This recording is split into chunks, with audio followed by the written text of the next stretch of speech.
Je m'appelle Annabelle, et à 60 ans, j'ai vécu une vie que beaucoup de femmes ne font que rêver. Je ne suis pas une femme ordinaire. Je suis audacieuse, confiante et sans excuse pour être moi-même. Un peu ronde, avec des courbes qui pourraient rendre une déesse jalouse. Je traverse la vie avec une assurance naturelle. Ma peau caramel est lisse, mes cheveux toujours soigneusement coiffés en un chignon élégant, et j'ai un sourire éclatant qui fait stopper les gens dans leur élan. Même à mon âge, j'ai maîtrisé l'art de laisser une impression durable. Ma vie a été un mélange de luxe et d'indépendance. Je possède une chaîne de boutiques florissantes et profite des plaisirs de la vie. Une chose que je n'ai jamais aimée, cependant, c'est le ménage, le nettoyage, la cuisine, l'organisation. Ce n'était jamais ma tasse de thé. J'ai embauché des femmes de ménage pour s'occuper de tout ça, et au fil des ans, elles sont venues et parties. Aucune n'est restée assez longtemps pour laisser une trace dans ma vie, et honnêtement, je n'en avais jamais rien à faire, jusqu'à Dixon. Tout a commencé un lundi matin chaud, alors que je me prélassais dans mon spacieux sauna. Ma maison, un manoir vaste, avec de hauts plafonds, des sols en marbre et des lustres élégants, était toujours silencieuse. Le personnel avait l'habitude de se déplacer discrètement de peur de me déranger, mais ensuite est arrivé Dixon. La première fois que je l'ai vu, je n'en croyais pas mes yeux. Il était là, dans le hall, ses yeux bleus scrutant la pièce avec une intensité qui fit sauter un battement de mon cœur. Il avait ce charme juvénile, avec un sourire canaille qui pouvait illuminer la pièce. Ses cheveux bruns tombaient légèrement sur son front, lui donnant un look à la fois robuste et raffiné. À 30 ans, il était grand, large d'épaules et bien musclé. Chaque mouvement dégageait une confiance tranquille. « Bonjour, dame, dit-il d'une voix profonde et veloutée qui flottait dans l'air. « Appelez-moi Annabelle, répondis-je, surprise par la chaleur dans ma voix. Il y avait quelque chose chez lui, quelque chose de différent.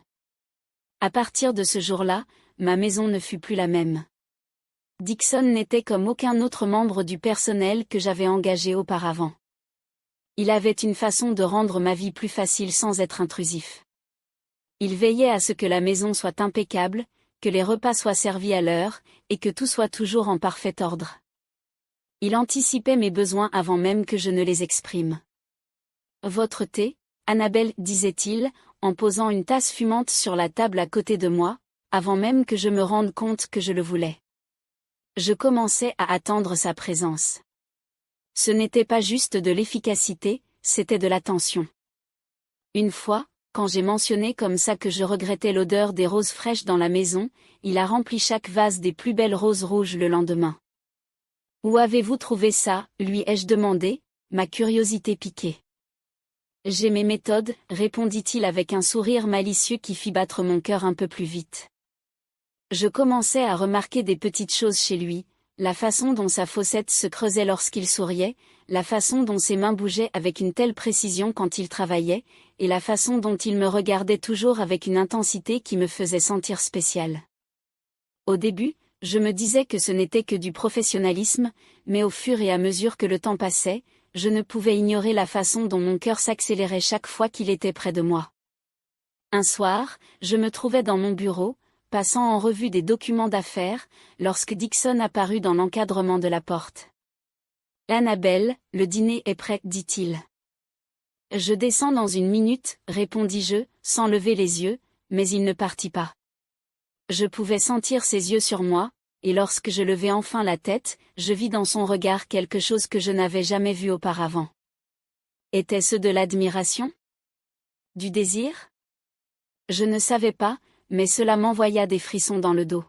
« Tu travailles trop, dit-il doucement. »« Et toi, tu ne travailles pas ?» répondis-je, tentant de détendre l'atmosphère. Il eut un petit rire.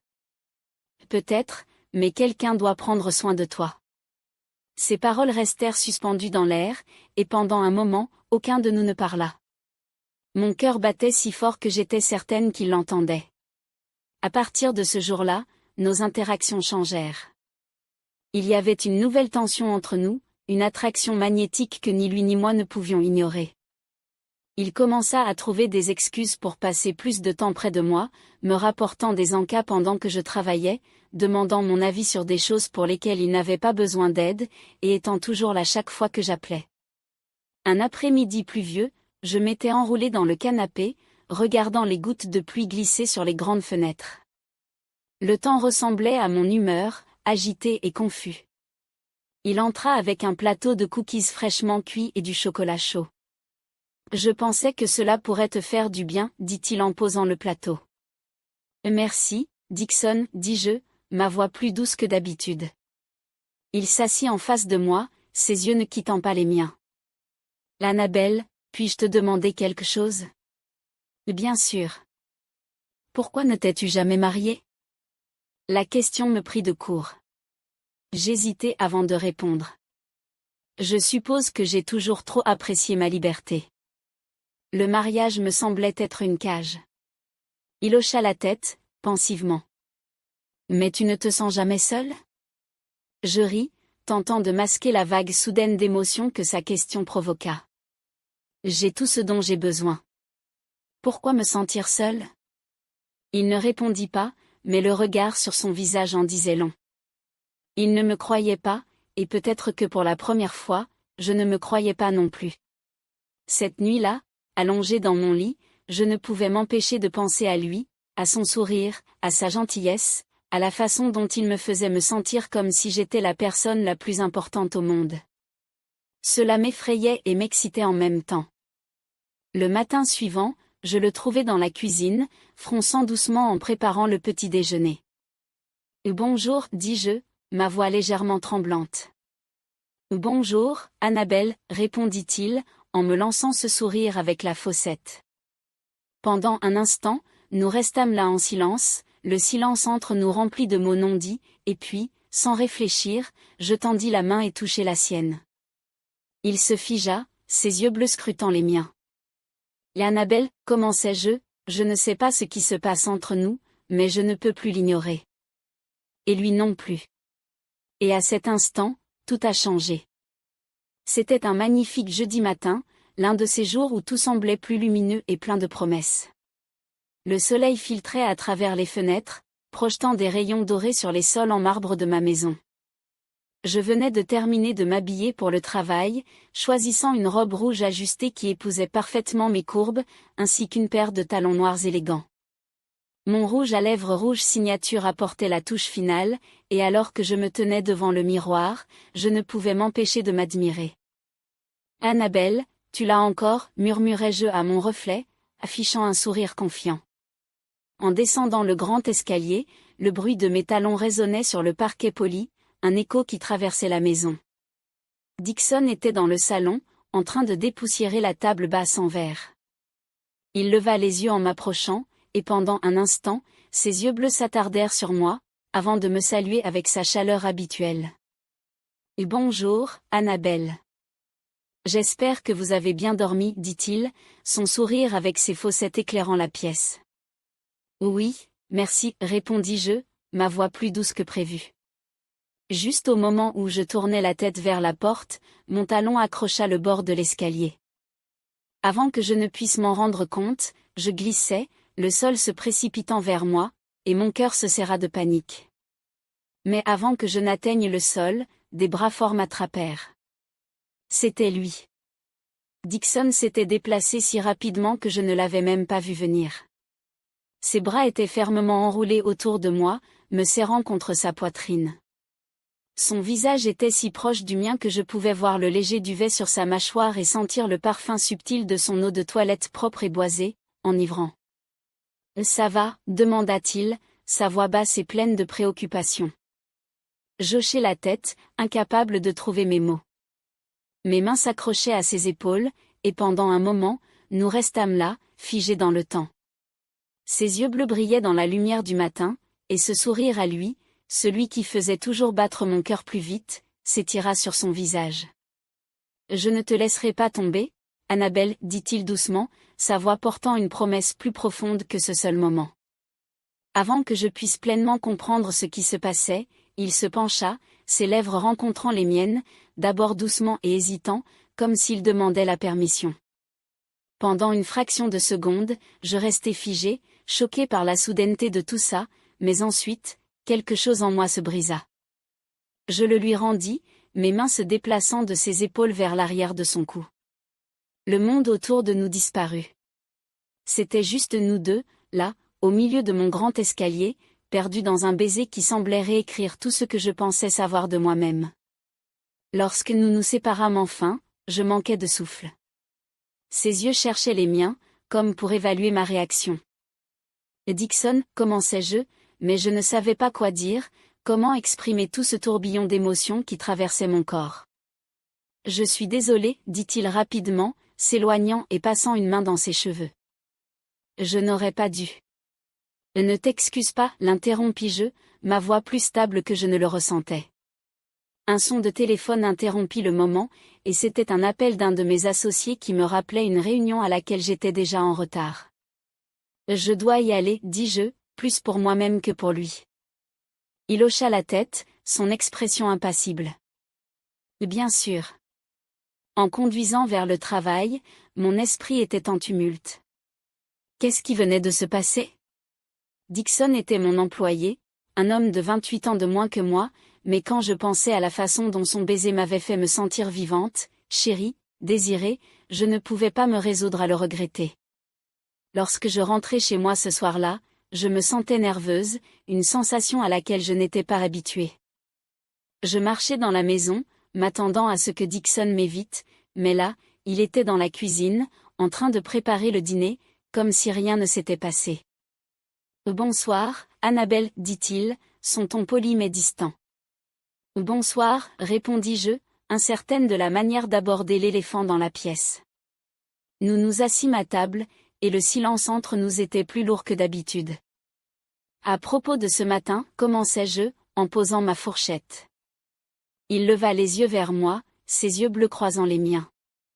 L'Annabelle, je n'aurais pas dû franchir cette ligne. Je connais ma place, et je ne veux pas que tu te sentes mal à l'aise. Mal à l'aise, répétai-je, surprise par son hypothèse. Et Dixon, si quelqu'un doit se sentir mal à l'aise, c'est moi. C'est moi qui ai laissé faire. Il secoua la tête, son expression sincère. Tu n'as rien laissé faire. Tout était de ma faute. J'essayais de garder mes sentiments pour moi, mais quand je t'ai vu sur le point de tomber, je ne pouvais plus me retenir. Sa confession me laissa sans voix. Pendant des semaines, j'avais essayé de réprimer l'attirance croissante que je ressentais pour lui, me disant que ce n'était rien de plus qu'une admiration pour son dévouement et sa gentillesse, mais maintenant, en l'entendant admettre qu'il ressentait la même chose, c'était comme si un barrage venait de céder. Et Dixon, murmurai-je, ma voix tremblante, alors que j'essayais de rassembler mes pensées. Ce que nous avons, ce qui se passe entre nous, ce n'est pas simple. Il y a tellement de choses à considérer, notre différence d'âge, le fait que tu travailles pour moi. Mais il ne me laissa pas finir. Je me fiche de tout ça, dit-il, sa voix ferme mais douce, ses yeux bleus plongeant dans les miens, remplis de conviction. Annabelle, tu es la femme la plus incroyable que j'ai jamais rencontrée. Tu es forte, intelligente, belle. Je me fiche de la différence d'âge, et si travailler ici est un problème, je partirai, mais je ne peux pas faire semblant de ne pas ressentir ce que je ressens pour toi. Ces mots me frappèrent comme une vague géante, balayant toutes les barrières que j'avais construites autour de mon cœur. Personne ne m'avait jamais parlé comme ça, avec une telle honnêteté brute et une telle passion. C'était accablant, terrifiant et exaltant, tout à la fois. Pendant un moment, je ne pouvais rien dire. Je regardais ma poitrine se soulevant et se repliant tandis que j'essayais de comprendre ce qu'il venait de dire. Je ne sais pas si je suis prête pour ça, avouai-je enfin, ma voix à peine audible. Et tu n'as pas besoin de l'être, dit-il doucement, se rapprochant, son regard ne me quittant pas. Sa voix était rassurante. Laisse-moi te montrer à quel point tu comptes pour moi. Ces mots brisèrent la dernière de mes résistances. Je sentis les larmes piquer mes yeux, réalisant que j'avais fui mes propres sentiments par crainte de ce qu'ils signifiaient, mais maintenant, ici, avec lui, je ne pouvais plus nier la vérité. Et Dixon, murmurai-je, ma voix tremblante, alors que je tentais de rassembler mes pensées. Ce que nous avons, ce n'est pas simple.